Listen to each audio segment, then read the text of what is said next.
It's our neighborhood, it's our homes, it's our churches. So we really didn't see it as anyone else's problem. Reverend Luis Cortez had grown weary of the sights during his walks to work every morning. Abandoned crack houses and empty lots where thriving businesses once stood. In 1987, in the basement of this church in North Philadelphia, Cortez gathered civic leaders to forge a new plan for the area. We wanted to be proactive, and that's when Esperanza was created, Nueva Esperanza, because we felt that we needed to grab our destiny and to mold it in a way that it would make a difference.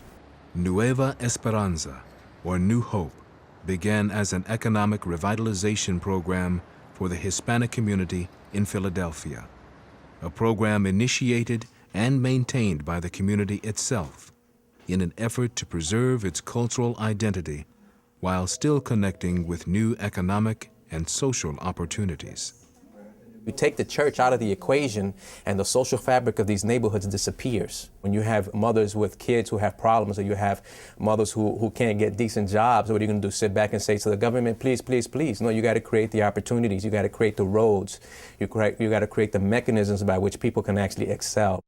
Nueva Esperanza sought to develop economic and civic partnerships that would allow the community, headed by the Hispanic clergy, to maintain its own control of how resources would be allocated, thus ensuring that various Latino cultural criteria would be preserved in the community.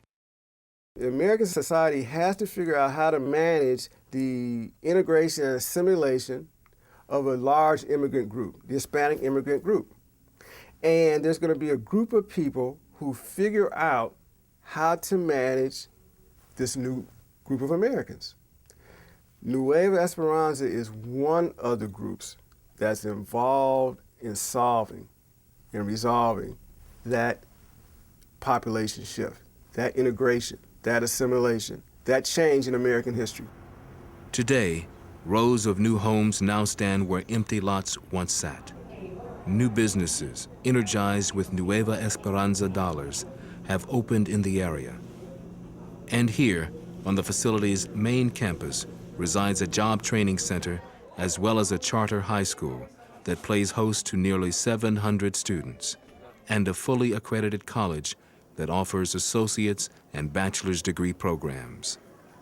We've begun to instill pride in our community. You can see rules and cultural mores changing.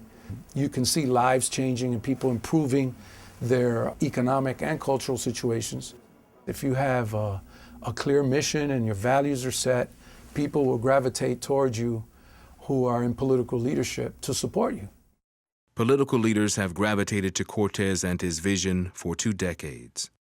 Both Presidents Clinton and Bush have sought his advice. And his role as the head of the National Hispanic Prayer Breakfast in 2002 has made him one of America's strongest evangelical voices, as noted in Time magazine in 2005. The problems of impoverished communities were nothing new to Cortez. He and his family grew up in Spanish Harlem amid New York's racial and economic turmoil. We lived in public projects, and they built 4 towers, 30 floors each. Each floor had 15 units, and so you had 120 floors times 15 units of poverty just on top of each other. And it was pretty rough in terms of the struggle just to get along.